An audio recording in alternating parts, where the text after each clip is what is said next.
बिस्मिल्लाहिर्रहमानिर्रहीम। रेसिपी करी इसमें खुशामदीद। ईजी सा स्नैक लेके आई हूँ आज शाम के लिए, क्योंकि मॉर्निंग के लिए और रात के लिए, डिनर के लिए, लंच के लिए बहुत सी रेसिपी सिखा चुकी हूँ। लेकिन इवनिंग के लिए कुछ चटपटा सा, छुट्टियाँ हैं तो कुछ जब मज़े की चीज़ बनाने का दिल कर रहा हो तो वीकेंड में ज़रूर बनाइएगा।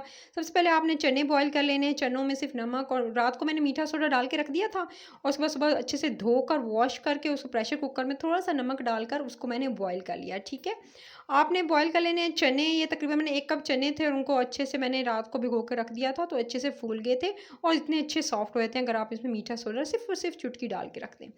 उसके बाद जी अब आपने इसमें थोड़े कटे हुए टमाटर ऐड करने हैं। इंस्टेंट सा सब कुछ है, आज लंबी चौड़ी कोई रेसिपी नहीं लेकर आई हूँ अपने रेसिपी करी इसके सब्सक्राइबर्स के लिए। तो आपने जो है इस तरह से जो है इसके अंदर ऐड कर देना है टमाटर छोटे छोटे चंक्स में कटा हुआ।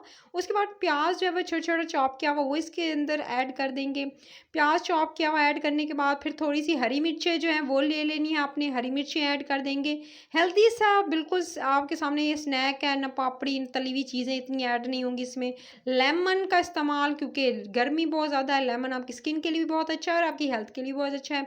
तो जी लेमन, आधा नींबू का रस जो है वो इसमें निचोड़ के डाल दिया। उसके बाद जी इससे बहुत अच्छा टेस्ट आएगा। फिर थोड़ी सी जी फ्रेश धनिया है, ठीक है, ग्रीन वाली जो फ्रेश धनिया है वो इसके ऊपर ऐड कर दी। ग्रीन कोरिएंडर ऐड करने के बाद फिर आपने जी इसके अंदर ऐड करनी है बाकी की चीज़ें। बाकी की चीज़ों में क्या क्या शामिल होगा वो मैं आपके साथ शेयर कर देती हूँ गाइज़। अब आपने धनिया ऐड कर ली, तो उसके साथ आपने थोड़ी सी, अगर चाहें तो सीजनिंग के तौर पर इसमें थोड़ी आप जो है लाल मिर्ची ऐड कर सकते हैं, लेकिन मैं अवॉइड कर रही मिसालों को गाइज़। आपने इसके अंदर थोड़ा सा जो है सिंपल क्या करना है, आपने दही लेना है, फ्रेश दही लेना है, वो इस पे ऐड करना है थोड़ा सा। ठीक है, जितना मैं ऐड कर रही हूँ ज़्यादा नहीं भर के ऐड करना। तो आपने जो है दही ऐड कर लेना है। ना इसमें मैं मिर्चें ऐड कर रही हूँ, ना कोई पापड़ी ऐड कर रही हूँ। हट के ये बिल्कुल एक मज़ेदार सा जो है वो आपका ये बनेगा। स्ट्रीट फूड कह सकते हैं, बहुत मज़े का ये है। शाम के टाइम इसको आप इंजॉय कर सकते हैं। साथ में ये सिर्फ़ और सिर्फ थोड़ी सी बूंदी, सिर्फ़ और सिर्फ बूंदी ऐड कर रही हूँ, पापड़ी वगैरह नहीं। बूंदी भी अगर आप ना ऐड करना चाहें ना कीजिएगा, लेकिन थोड़ा ज़बान को चस्का देने के लिए आप थोड़ी सी इसमें बूंदी ऐड कर दी है।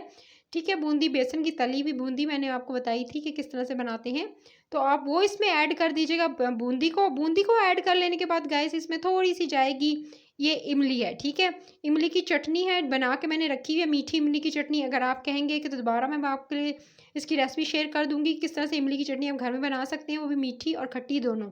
तो इसके अलावा आप थोड़ा सा जो है लास्ट में हल्का सा आप इसके ऊपर जो है वो चाट मसाला, जो ज़्यादा नहीं, थोड़ा सा चाट मसाला इसके ऊपर ऐड करेंगे। और सिर्फ़ और सिर्फ मैंने जो है, मुझे ज़्यादा जो है वो मिर्चें पसंद नहीं है, इसलिए मैं इसके ऊपर हल्का सा चाट मसाला ऐड किया। फिर अगेन आप चनों की लेयर लगाएँगे, यानी आपने लेयरिंग करते जाना है। जैसे आप बिरयानी में लेयरिंग करते हैं ना, इसी तरह इसमें लेयरिंग करते जाएँगे। और इसकी लास्ट में क्या चीज़ ऐड होगी वो मैं आपको बताऊँगी फिर गाइज़।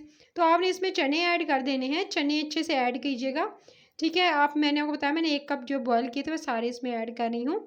चने जो इतने सॉफ्ट हैं गाइस, क्योंकि मैंने आपको बताया जिस मेथड से मैं आपको बताया इसी से उबालेंगे इस तरह से, तो आपके चने हमेशा सॉफ्ट होंगे, जल्दी गल जाएंगे। प्रेशर कुकर में भी अक्सर उबालने की ज़रूरत नहीं पड़ती है अगर इस मेथड से आप गलाएंगे।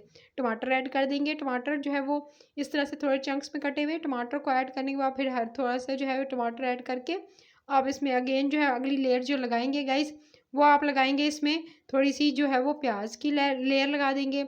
प्याज की लेयर लगाएंगे थोड़े से, और उसके बाद धनिया की, इस तरह से हरी मिर्चों की। यानी जो आपने एक्शन जो अपना सारा का सारा जितनी भी चीज़ें थी वो सेम प्रोसीजर जो आपने रिपीट करते जाना है लेयरिंग का। प्याज, हरी मिर्चें, उसके अलावा धनिया, उसके बाद टमाटर। तो इस तरह से एक मज़ेदार से अच्छे से सजा के प्लेटर आपने रेडी कर लेना है गाइस। सो आपने इस तरह से ऊपर से हरा धनिया लास्ट में ऐड करते हुए फिर उसके बाद अगेन जो आपने करनी है वह लास्ट में जो लेयरिंग करनी है वो जी आपने धनिया के बाद जो है वो इस तरह से आपने दही करनी है। दही फ्रेश, ये दही है, घर का बना हुआ दही है। दही जमाने का तरीका भी याद आया कि आपको मैं ज़रूर सिखाऊंगी किस तरह से आप घर में दही जमा सकते हैं। बाज़ार की दही से कई गुना बेहतर आप घर में जमा सकते हैं। तो आपने दही ले लेना इस तरह से और इसको जमा लेना है। किस तरह से जमाना है इसका तरीका भी मैं आपको इंशाल्लाह बहुत जल्दी इसकी रेसिपी भी शेयर करूँगी। फिर आप जो है वो घर में ईज़िली दही बना सकते हैं, क्योंकि रोज़-रोज़ लाना मुश्किल होता है, दही खट्टा हो जाता है एक आध दिन के बाद, फ्रिज में बेशक रखा हो। तो आप किस तरह से घर में बना सकते हैं और काफ़ी दिन तक 2 से 3 दिन तक चला सकते हैं फ्रिज में रखकर, और किस तरह से अच्छा सा दही जमा सकते हैं खुद घर में बगैर बिना कोई चीज़ें ऐड किए हुए, जो वो प्रिजर्वेटिव्स यूज़ कर रहे होते हैं। तो आप जो है किस तरह जमा सकते हैं वो आपको तरीका बताऊँगी। सो आपने इस तरह से अच्छे से रेडी करके ऊपर चाट मसाला छिड़क कर इस स्नैक को ज़रूर आपने जो है शाम के टाइम पे एंजॉय करना है। रेसिपी करी को आपने सब्सक्राइब कर लेना है। अगर अच्छा लगा ये झटपट सी रेसिपी, तो रेसिपी करी चैनल को सब्सक्राइब करते, वीडियो को लाइक करना है, शेयर करना है, ज़्यादा से लोगों को शेयर करना है ताकि वो भी बनाए मज़ेदार आए स्नैक, और बेल आइकन को प्रेस कर लिया करें ताकि जो भी रोज़ाना वीडियो आती है उसकी नोटिफिकेशन आपको मिले और आप भी बना सकें। तो अपना बहुत सारा ख्याल रखिए। टिल द नेक्स्ट वीडियो, अल्लाह ने के बाद।